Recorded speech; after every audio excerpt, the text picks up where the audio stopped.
Welcome in, everybody, to another episode of the At the Pylon podcast alongside Chandler Betts. My name is Nick Antonakis. Chandler, it's finally draft day. You're hyped, I can see. I'm Oh hyped. yeah. It's been a long time coming, and we have our final mock drafts for everybody here today. And a quick PSA before we kick off the episode, make sure to stay tuned on our Instagram page at.the.pylon. Tonight at 8 p.m., we're going to be going live on Instagram, covering the Patriots picks in the first round. Hopefully they're good. We're hoping they stay at 3. At least you and I are both hoping, Chandler. But Yeah. we're about to present our most accurate mock drafts to the public now. How are you feeling? I'm feeling great. These are not predictions, these are spoilers. Mic drop. And on that note, Chandler, I will do mine first. As you said, I actually made a slideshow this time. Oh yeah. So I have the full first round covered. And without further ado, and here we are. Final mock drafts. We will not waste any time. My first overall pick is Caleb Williams. No surprise here. I think everybody and their mother has Caleb Williams going number 1. I have that too here in my final mock draft. He goes to the Bears. Number 2, Jayden Daniels. He's going to be the second QB off the board, I think. I don't really care about the rumors about him supposedly not wanting to go to Washington. I think He those just are all actually wish-wash. he actually just dispelled them earlier yesterday. Well, look at that. Perfect timing. Just in time for him to get picked by the Commanders. I have him going number 2 to Washington. And then that leaves our faithful New England Patriots number 3 with Drake May on the board. What do? They draft Drake May at number 3. No J.J. McCarthy in my mock draft. No trading down in my mock draft. I think the Patriots are going to stick at 3. They're going to pick McCarthy. There's been a lot of swirls around. They've not received any good offers for that third overall pick. So this is what we've wanted all along. Hang on to that pick. Pick Drake May at number 3. If it ends up being Jayden Daniels, that's fine too. But I think Chandler and I both think that Drake May has a little bit of an edge over Jayden Daniels in this draft. Chandler even has said that he's his top QB in the draft. So landing May at 3 is something that I think all Pats fans would love to see. And I think that's what's going to happen for New England on draft day. So I have them going with Drake May at number 3. Number 4, Marvin Harrison Jr., not much different from what a lot of other people are thinking. I think he's going to go number 4 to the Arizona Cardinals. Then we have our first trade of the draft. I have Minnesota actually trading up. They're going to trade up with Los Angeles to draft J.J. McCarthy at number 5. They trade away number 11, number 23, and a 2025 second for number 5 and number 181 in the draft. A move that I think Minnesota is probably going to have to make in terms of a way to move up in this draft.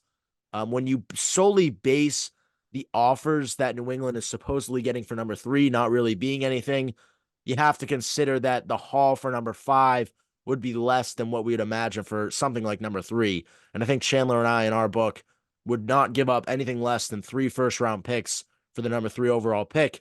So I dropped the value down a little bit. They get 2 first-round picks this year, 11 and 23, and then a 2025 second rounder too. I saw a couple of mock drafts actually where this trade happened and they got less than that value. I personally don't think it's going to be possible if they don't give up, of course, these 2 first-round picks this year and then at least a second next year. So I thought this was a pretty fair package. Vikings get 181 back to kind of even it out a little bit. But just like that, in the top 5 picks, 4 quarterbacks are gone. J.J. McCarthy to the Vikings.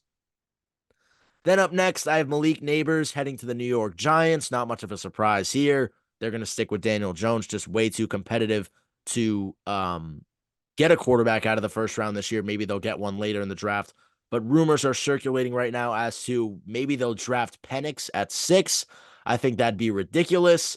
Hopefully they don't do that if you're a Giants fan out there. But regardless, it's a possibility that's certainly on the table right now. But I have them going with Malik Nabers and getting a guy like Penix in the second round because I don't think he's going to go till then. Then I have Joe Alt, tackle, heading to the Tennessee Titans. Not much to talk about here. They got to pick the best player on the board, protect Will Levis. Yada, yada, yada. We've gone over this. Then number 8, we have another trade. Chargers trade down. I have them trading back up with Atlanta. They trade number 11, Minnesota's pick, for pick 69, and pick 69, I should say, for pick number 8. And with that pick, they're going to select Rome Odunze, wide receiver. Obviously, the Chargers are in a position where they need that talented wide receiver, or at least offensive weapon, to help benefit their offense. They lost guys like Mike Williams, Keenan Allen. You need a wide receiver in this draft. You don't have to pick one at 5 because you're probably not getting Marvin Harrison Jr. I have them trade back. They gain a lot of capital like that. You trade back up with a team like Atlanta, who honestly, sitting at number 8, they're going to go defense in this draft. Trade down. You don't need that number 8 overall pick. So I have them trading down in this case. They benefit getting not only number 11 in the draft, but also pick 69. And the Chargers get number 8 while also keeping pick 23 in the draft. And they get Rome Odunze to help out Justin Herbert in the offense. Then I have the Bears at pick 9. J.C. Latham, an offensive tackle.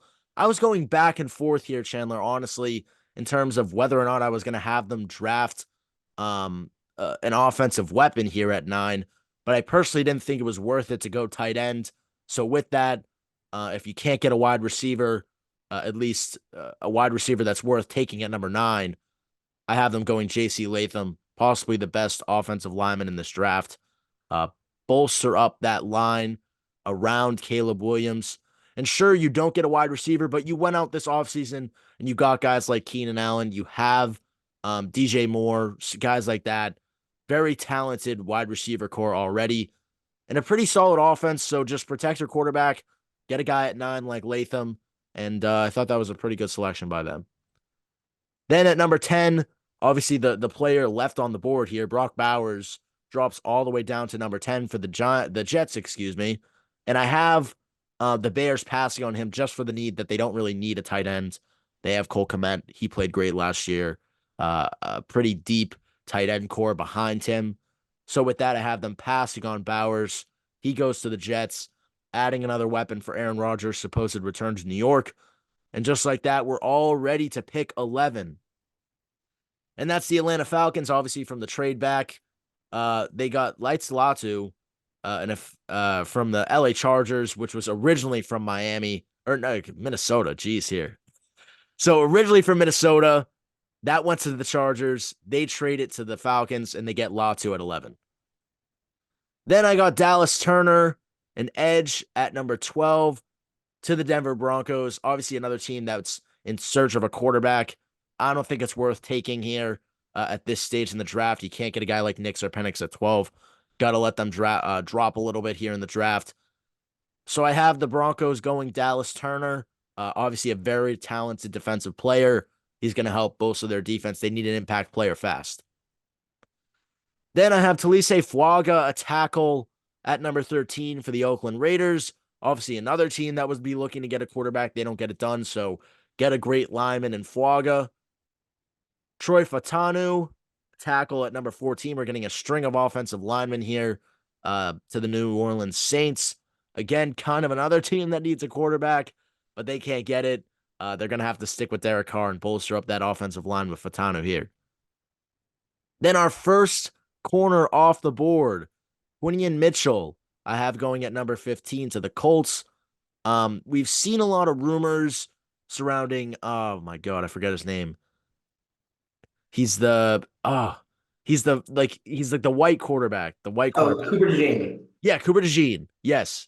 He has a lot of value in terms of rising in this draft. It's seemingly like he's going to go earlier.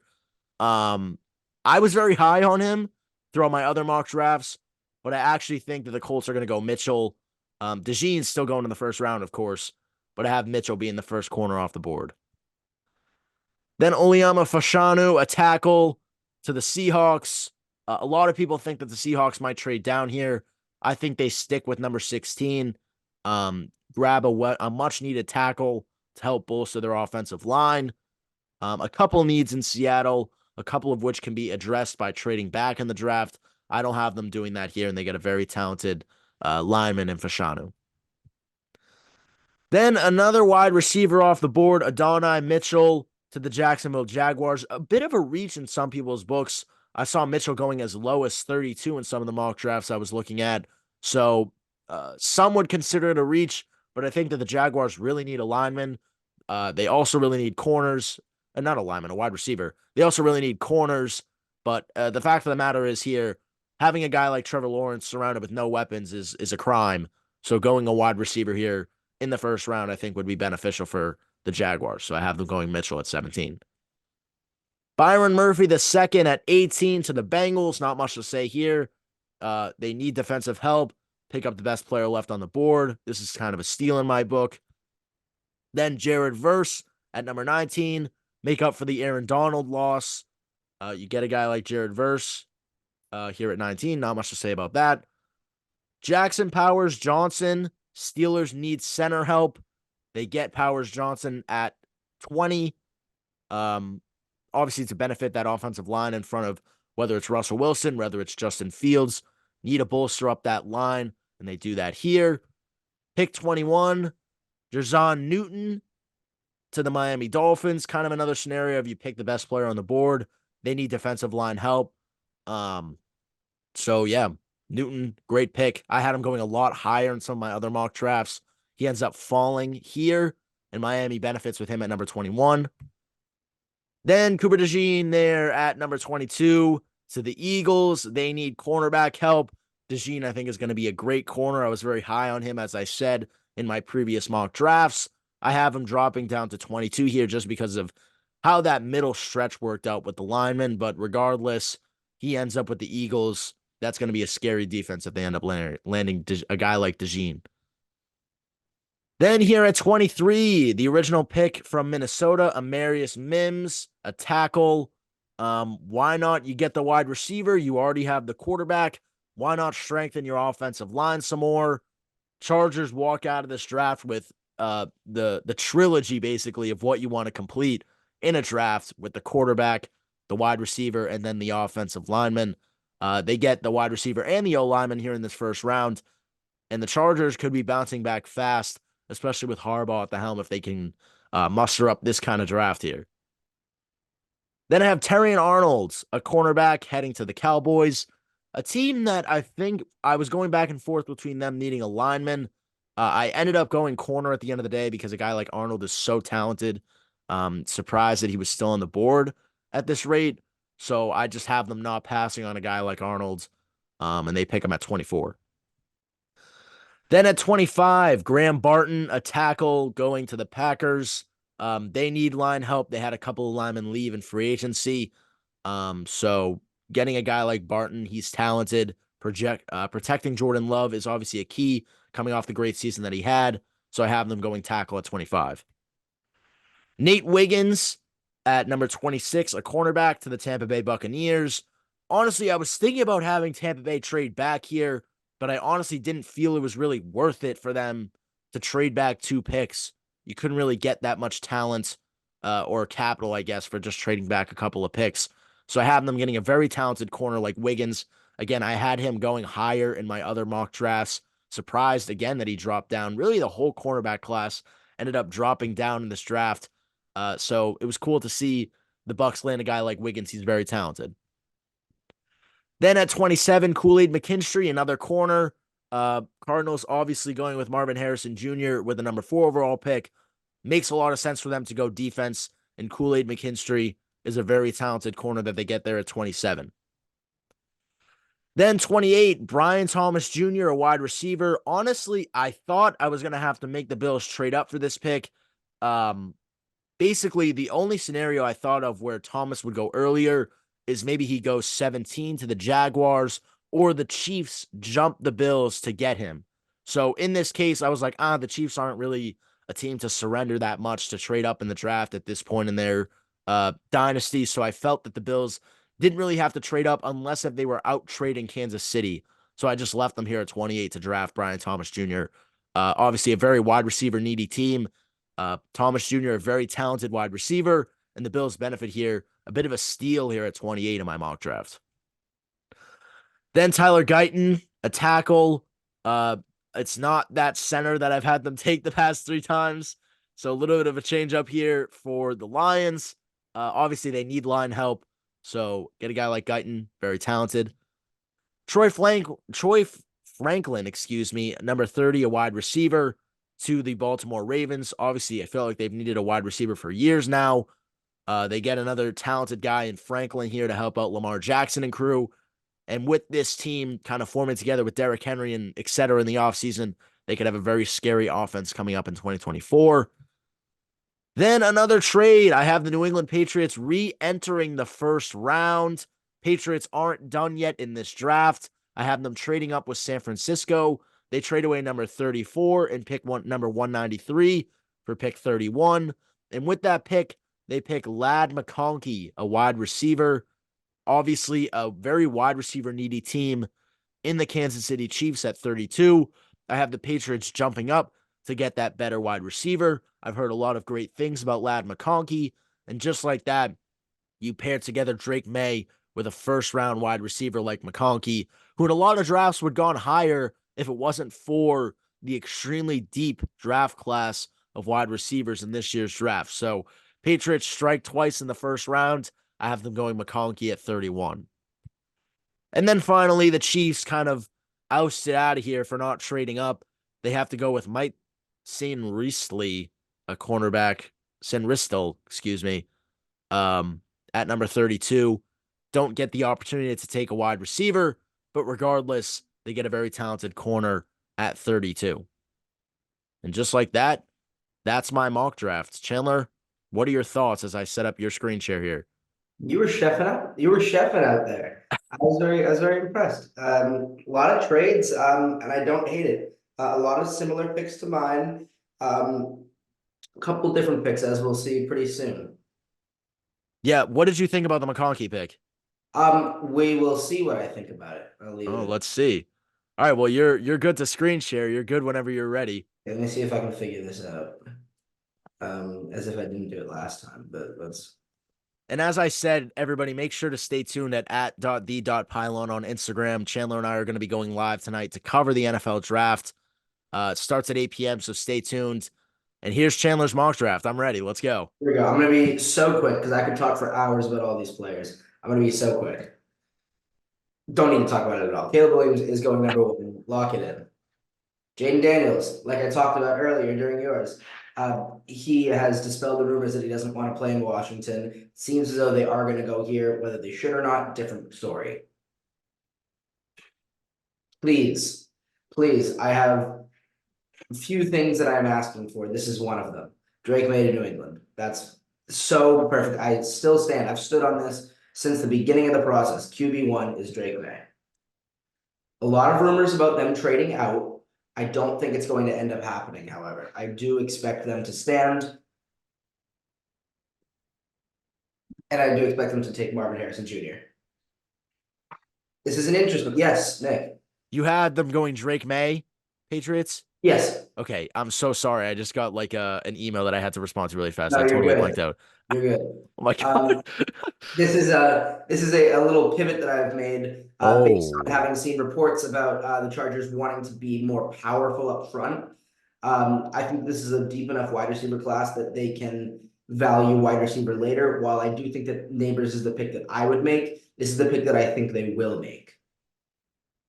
And that leaves the Giants to be able to take Neighbors at 6. A lot of rumors about them going quarterback. I think that this is just too much value. Neighbors in most other classes would be a wide receiver 1. This is an excellent pick to see what you still have in Daniel Jones, or maybe you stink it and you get one of the top guys next year.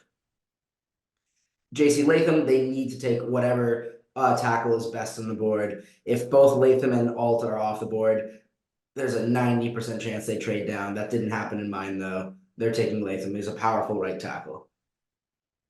I've had this one consistent the whole time. There's no reason for me to reinvent the wheel here. Dallas Turner is going to go 8, I think. First defensive player. I agree with your point. I think it was a really interesting point about how they, in such an offensive focused draft class right now, they could trade down and still get value, as I will talk about later. But I just don't think that there's going to be a dance partner for them. I think that it's just going to be stand, take your best player, and that's Dallas Turner.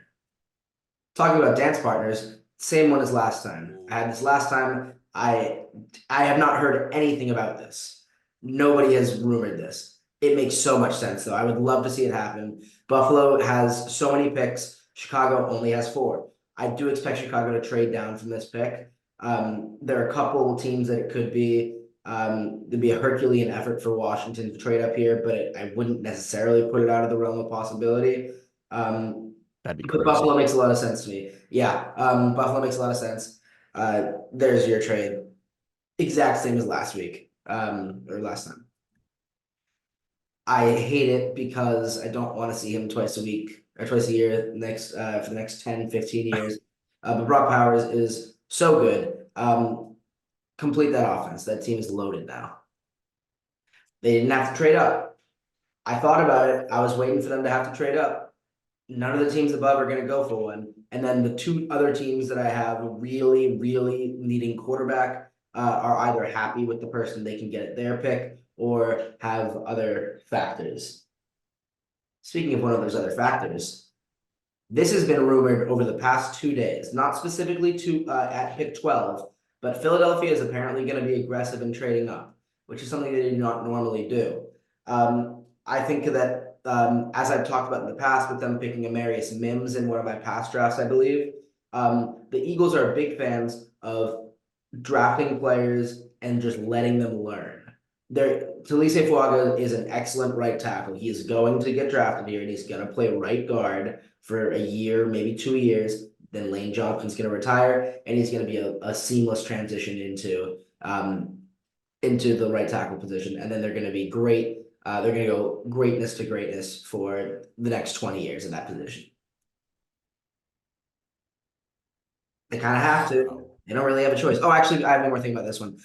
Before I had them taking Michael Penix Jr. right here because, as I talked about last time, I felt as though based on their roster, they had to pick a quarterback. They didn't have an option. They should trade back because they want to accumulate more draft capital, especially not having a second round pick right now. But I felt that they weren't in the position to be able to do that and then still have a even vaguely competitive roster. The Zach Wilson trade, I'm not saying he's very good, but I think that is literally just a body that they can throw out at quarterback that is considerably better than Jarrett Stidham. Rip Stidham. Rip Stidham. 13, Michael Penix Jr. A lot of buzz here. I think this is going to happen. I don't think they'll have to trade up for him. Theoretically, they could even trade back for him, but I don't think that there's going to be that situation. You typically don't trade back to get a quarterback. Same as you, same as I had last week as well, and maybe same as I had before that. I think I had Latham before that actually. But Fautanu, excellent player, lock him in at 14. Also same as you, Quinion Mitchell. There's been a surprising amount of buzz recently that they're going to try to trade up to 4 to draft Marvin Harrison Jr. As they had Marvin Good Harrison. luck. It's not going to happen, but Jim Irsay is on record saying that he would love to see it happen. So. Don't never rule out how much influence an owner truly has. Same as I had last time as well. I will put it on here that I'm almost certain that Washington will trade up in some capacity. They have too many assets to not, and they have too many. They have too few top end talent to not.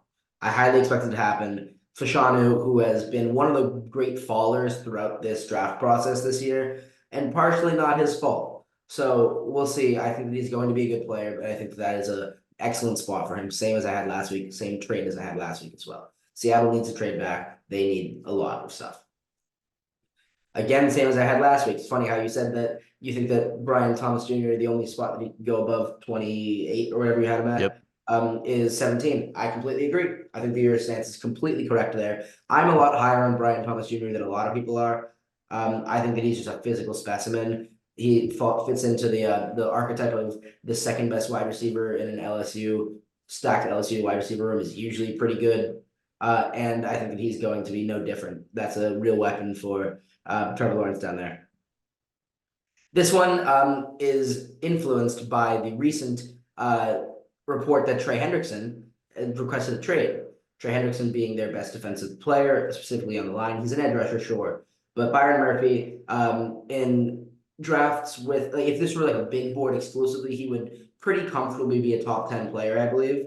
But that's just not the case in this class based on positional needs and other factors, of course. But I think that this is a lock. I've had him going to Miami the last two. I don't think they'll have the chance to get him because it looks like Cincinnati is going to take him. Terrion Arnold, this is really a choose your own adventure here. Had Byron Murphy been here, I would have picked him as an Aaron Donald replacement, but he wasn't. I didn't think that they wanted to trade up. This is actually, interestingly enough, the Rams' first round pick since 2016. Wow, that's crazy. And 2016, I can't remember who they picked actually. I was gonna pull that out. That would have been cool.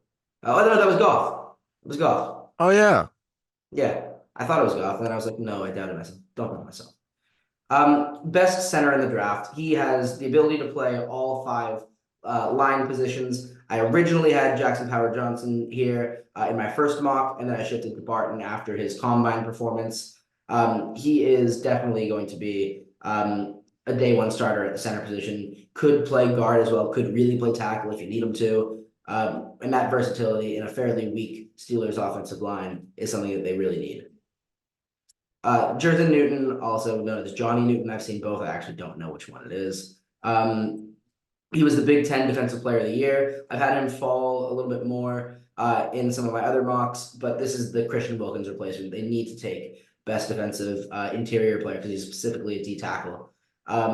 If they think that he's going to go earlier than this, they should trade up for him because they have to come out with one of Byron Murphy or Johnny Newton. Here's the trade back. I don't love it. I don't think that he's a first round quarterback.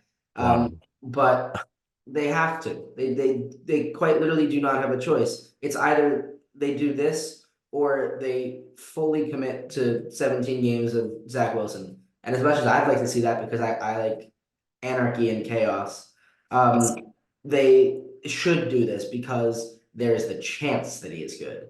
I'm not saying that he's going to be good. I don't know if he's going to be good. If I were to be a betting man, which I am, I would say that he is not going to be very good. However, it is simply the value that they must take. They've dug themselves into this hole. Them not taking a quarterback in the first 2 rounds, or I'll say in the first 2 days, actually, if they could really stretch, if they could get lucky to get Spencer Rattler in a later round. But if they don't take a quarterback that I think is at least a top 5 quarterback in this draft, a top 6 quarterback in this draft, they are consigning themselves to a 2-win season, almost guaranteed. Minnesota, this is just best player available. Jared Verse is another one of those defensive players that I could see going at 8 to the Falcons, and then but he just falls in this one. He's an excellent player. He's going to get after the quarterback. And this is a luxury pick that they're able to make based on them getting JJ McCarthy at 11 and not having to trade 23 to acquire a quarterback. Best player available for offensive line for them, Amarius Mims. Not much to be said here. He's going to slot in. He's going to play pretty much immediately, and he's going to be an effective tackle immediately. Cooper DeJean, he falls in this one a little bit. He's falling for me because I don't know what his deal is positionally. I think he's a corner. You think he's a corner. Seems as though no one else does right now. He's being projected as a safety. So interestingly enough, we'll see what happens there. Trade up. This is me saying that I think that they should be hopping. Chicago, who traded back. They need to hop them. AD Mitchell is arguably has the second highest ceiling out of any of the wide receivers in this draft. I would put him at number 3. But he's an excellent player. He's going to be a weapon. I had the Patriots take him at 23 last time. This time he falls a little bit to 26, but he gets the perfect situation for any wide receiver. 27, Kool-Aid McKinstry. I switched this one a couple times. Didn't quite feel confident with it, but I decided that they needed to go corner. They needed a BPA corner. I went between McKinstry and Nate Wiggins out of Clemson a couple times, and I ended up landing on McKinstry. He was originally going to be a cornerback 2 prospect coming in to this cycle. Fell off a little bit, but again, not his fault that he fell off. this is the one that really surprised me that he falls every time, just because I don't think he has a dance partner. This is musical chairs, and I don't think he has a seat right now. He's a top 10 talent player. He could very easily go at 9. I would not be surprised if Chicago doesn't trade back, and then they're like, oh yeah, okay, we need a player. We're taking Laiatu Latu. He is probably the most polished edge rusher in this draft. I would say he's the biggest sure thing outside of a couple injury concerns, which I'm not as concerned about personally. But I think that he could go 8, he could go 9, he could go anywhere in that range, but he falls all the way down to 28, and Chicago has an excellent draft as a result of it. Nate Wiggins, this is a BPA. He is so fast. He's going to be a great zone cover corner, and he can probably develop some kind of man ability as well. I think this is just a slam dunk pick for a physical profile for them.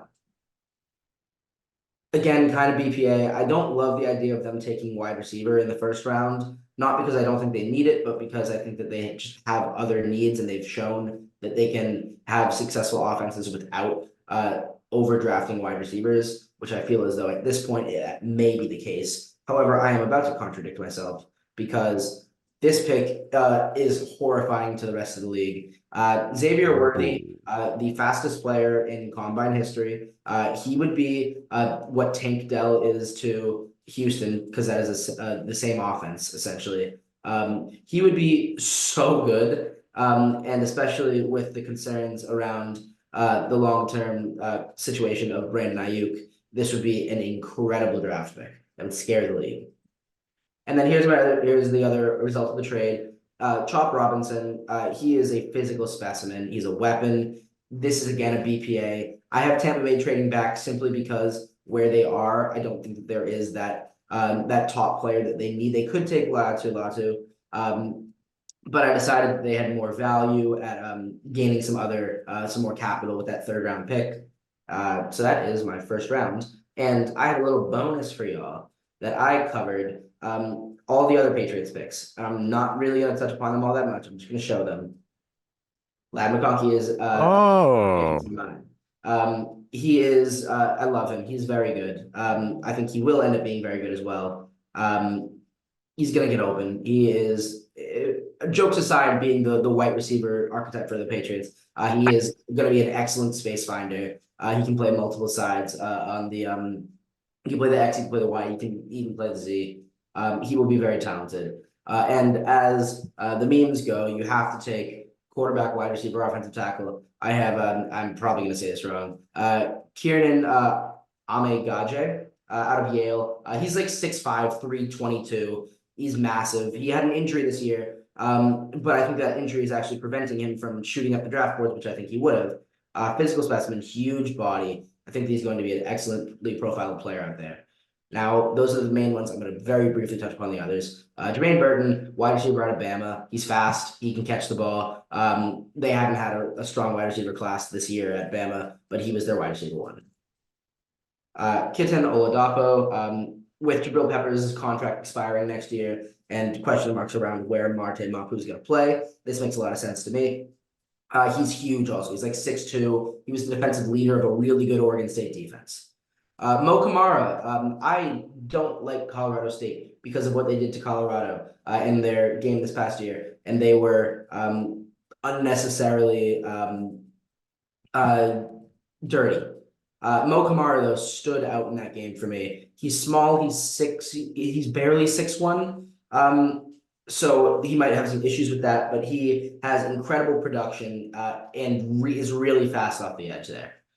Tip Freeman, speaking of really fast, he is 6'6", 250, and he has, I think he had a 9.9 RAS score, which is very impressive. He is going to be one of those players that has not as much production in college, but is going to be effective, and he will slide into our tight end 3 role, probably assuming a tight end 2 role by 2025, I would imagine.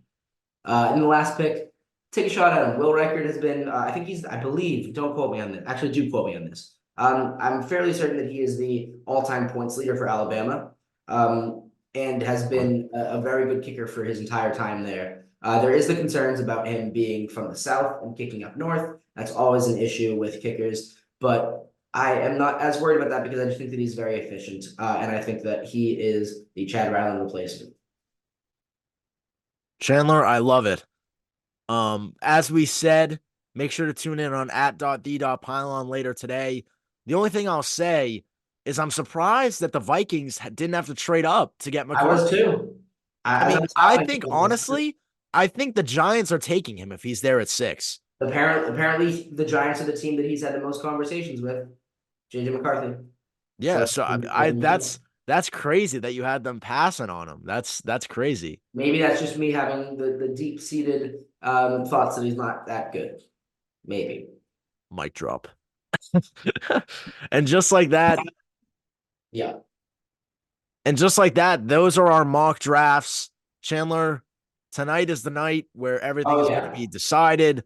Obviously, make sure to stay tuned on @the.pylon on Instagram for our live stream. We have as much, I guess, planning as we could have done. We've done 3 mock drafts so far.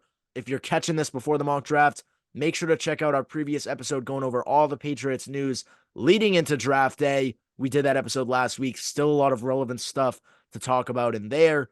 But without further ado, that'll do it for this episode.